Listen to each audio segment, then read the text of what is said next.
we are going to read the last class, the story of the little Alsatian. We're not going to worry about whether or not I'm pronouncing it right. It can go either way. This is in Common Lit. I imported this from Common Lit to Actively Learn to try to keep everything in the same place. So look at when the story was written, 1917, a long, long, long time ago. Maybe even before that, because now that I'm looking at this 1917 and I'm looking here, that was the French writer.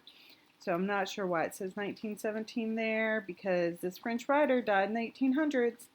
The story takes place in Alsace, a region of France that borders Germany. In 1870, France lost a war with Prussia. So this is our setting. It's in a region of France that's on the border of Germany in 1870. France lost the war with Prussia, a region near northern Europe that included part of Germany. After the war, France had to give Prussia some mainly German-speaking regions previously under French control. These were the provinces of Alsace and Lorraine. Today, the overall culture of Alsace is generally more German than French. In this story, a young Alsatian boy is met with a surprising announcement when he arrives at his French class. As you read, take notes on the different points the teacher makes to his students and the community during his last lesson. And these questions here are the same as the questions in your Actively Learn. I was very late for school that morning, and I was terribly afraid of being scolded, especially as Monsieur Hamel had told us that he should examine us on participles, and I didn't know the first thing about them. For a moment I thought of staying away from school and wandering about the fields. It was such a warm, lovely day. I could hear the blackbirds whistling in the edge of the wood, and in the Rippert field behind the sawmill the Prussians going through their drill. And that was much more tempting to me than the rules concerning participles. But I had the strength to resist, and I ran as fast as I could to school. This number 1 up here, if I click on it, the French word for Mr. So Monsieur is the same as saying like Mr. Hamel, okay? And here we have our question 1. Which of the following best describes the narrator's thoughts on his way to school? So we stop and we think about it. He thinks of turning around to go home because he's feeling sick. He's reviewing his teaching so he can do well in class. He considers avoiding class because he doesn't understand the teachings, or he is eager to learn from his teacher because he is the best student in his class. Find and highlight the evidence that best supports your answer.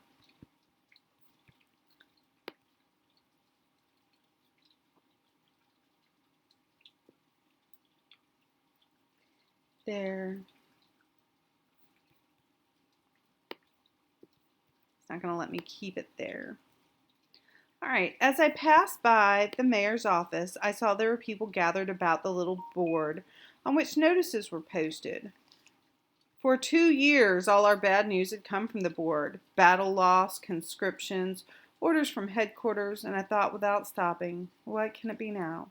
I don't know what a conscription is, but I see scrip there. And scrip means to write, with some sort of writing. So let's see what writing it is. The practice of ordering people by law to serve in the armed forces. So I bet that's your notice that you've got to go.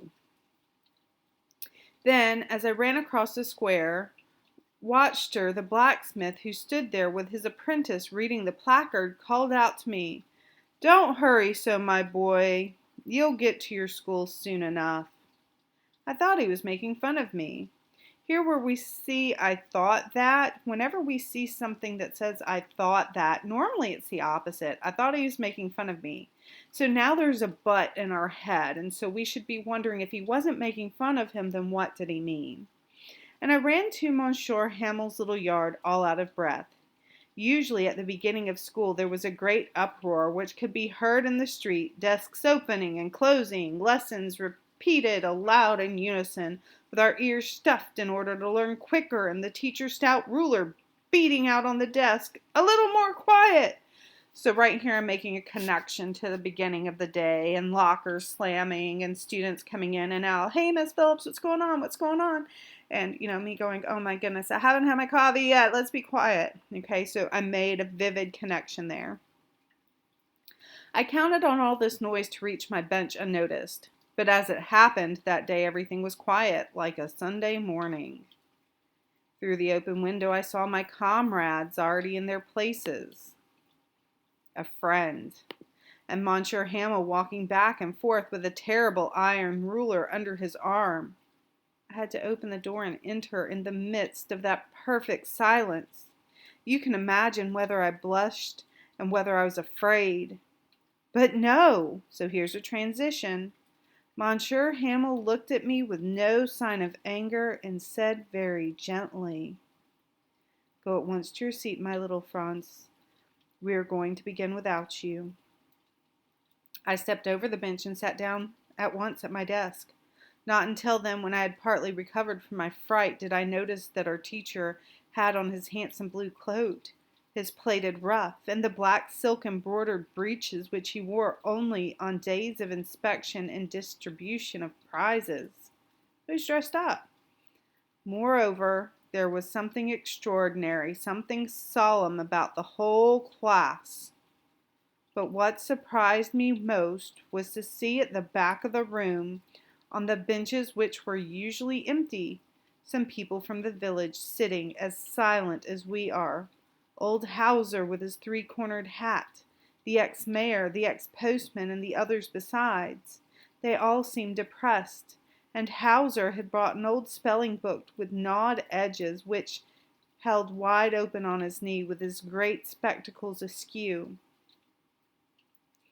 While I was wondering at all this, Monsieur Hamel had mounted his platform, and in the same gentle and serious voice with which he welcomed me, he said to us, "My children, this is the last time I shall teach you. Orders have come from Berlin to teach nothing but German in the schools of Alsace and Lorraine.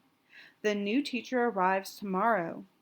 This is the last class in French.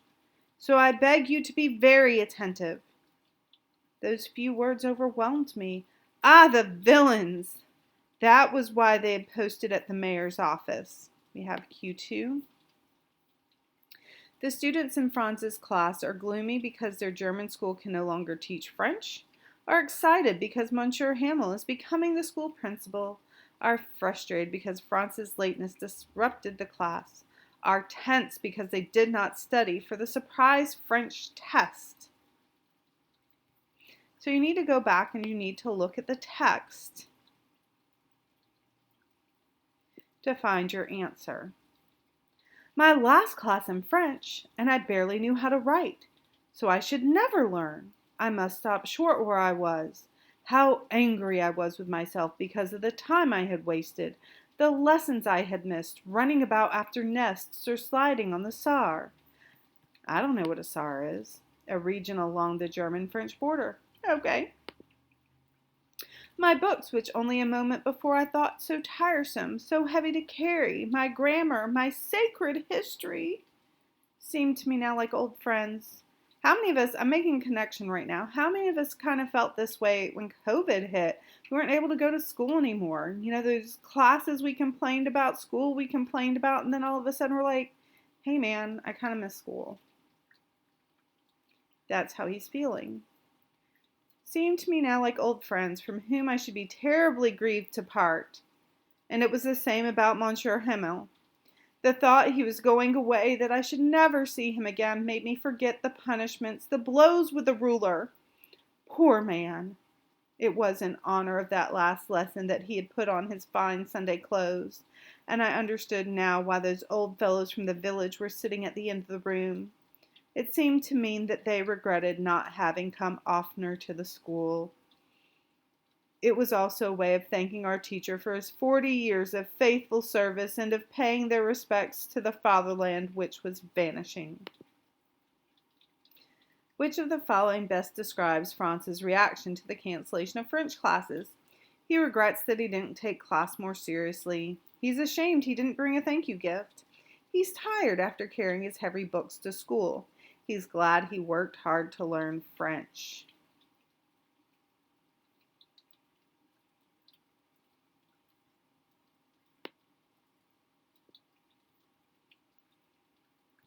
And here, evidence from the text.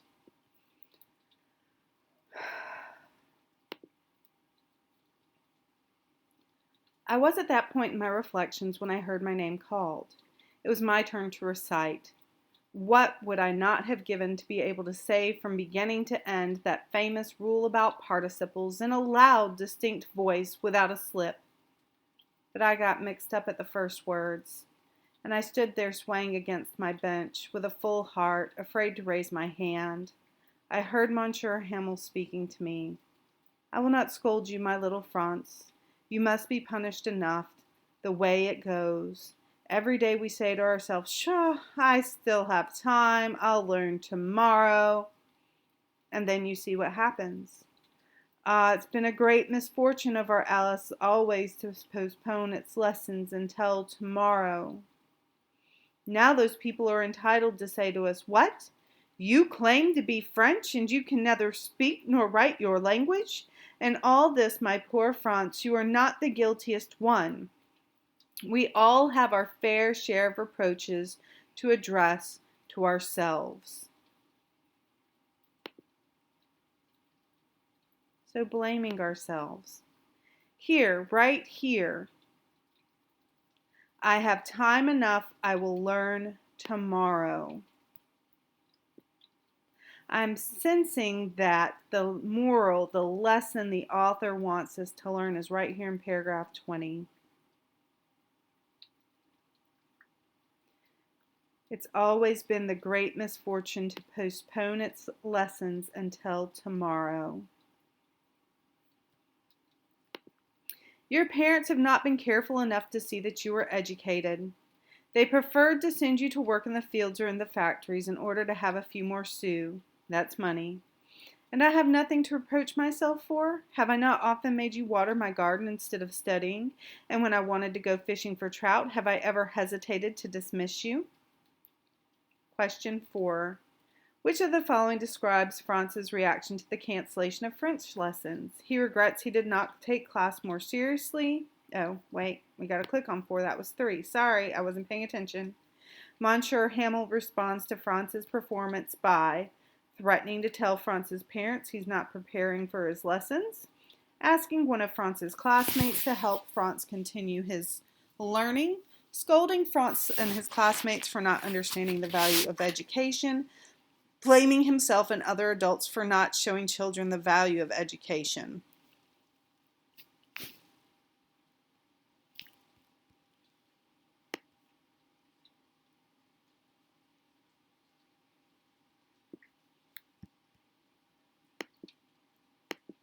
Then passing from one thing to another, Monsieur Hamel began to talk to us about the French language, saying that it was the most beautiful language in the world, the most clear, the most substantial, that we must always retain it among ourselves and never forget it.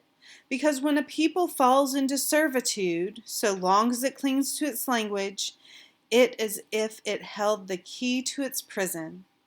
Then he took the grammar and read us our lesson. I was amazed to see how readily I understood. Everything that he said seemed so easy to me, so easy.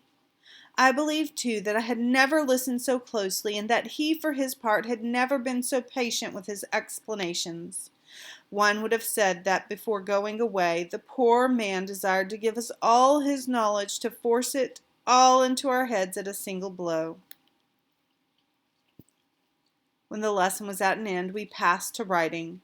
For that day Monsieur Hamel had prepared some entirely new examples on which was written in a fine round hand, France, Alice, France, Alice. They were like little flags waving all about the class, hanging from the rods of our desks. You should have seen how hard we all worked and how silent it was. Nothing could be heard save the grinding of the pens over the paper. At one time some beetles flew in, but no one paid any attention to them, not even the little fellows who were struggling with their straight lines with a will and conscientiousness. Will and conscious application, as if even the lines were French. On the roof of the schoolhouse pigeons cooed in low tones, and I said to myself as I listened to them, I wonder if they are going to compel them to sing in German too. Question 5. Which of the following best describes the last class? Everyone sits around to talk about their favorite lessons. They review the same examples from the day before. The classroom is as loud and disruptive as normal. The students work harder than usual. From time to time, when I raised my eyes from my paper, I saw Monsieur Hamel sitting motionlessly in his chair and staring at the objects about him as if he wished to carry away in his glance the whole of his little schoolhouse. Think of it.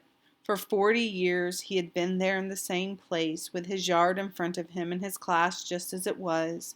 But the benches and desks were polished and rubbed by use. The walnuts in the yard had grown, and the hop vine from which he himself had planted now festooned the windows even to the roof. What a heart-rending thing it must have been for the poor man to leave all those things, and to hear his sister walking back and forth in the room overhead, packing their trunks, for they were to go away the next day, to leave the province forever. However, he had the courage to keep the class to the end. After the writing, we held the lesson in history, and then the little ones sang all together the ba, be, be, bo, boo, yonder at the back of the room. Old Hauser had put on his spectacles, and holding his spelling book in both hands, he spelled out the letters with them. I could see that he too was applying himself.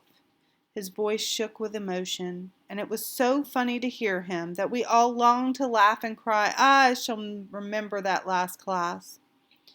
Suddenly the church clock struck 12, and then the Angelus rang, a prayer recited at Roman Catholic churches. Okay. At the same moment, the bugles of the Prussians returning from drill blared under our windows. Monsieur Hamel rose, pale as death, from his chair. Never had he seemed to me so tall. "My friends," he said, "my friends, I—" But something suffocated him. He could not finish his sentence. Thereupon he turned to the blackboard and took a piece of chalk, and bearing on with all his might, he wrote in the largest letters he could, "Vive la France!" Then he stood there with his head resting against the wall without speaking, and motioned us with his hand. "That is all. Go." Vive la France! Long live France! Last question, multiple choice question. Which of the following best describes the last class? Oh, nope, I did not click the Q6. With pride and regret, which of the following best describes how everyone in the room reacts to the final class? Pride and regret, they never valued the class until the last day. With sadness and disappointment, they can't stop crying over their loss. With excitement, they were looking forward to meeting their new teacher. With confusion, they still do not understand why they cannot learn French. This question is the stepping stone to theme. When you figure out this question that pertains to this story, then you can answer the universal question of what might the author be trying to teach us. Thank you so much for tuning in. I hope that you enjoyed my read aloud and that it was helpful. And I hope everyone has a wonderful day. Can't wait to see your face.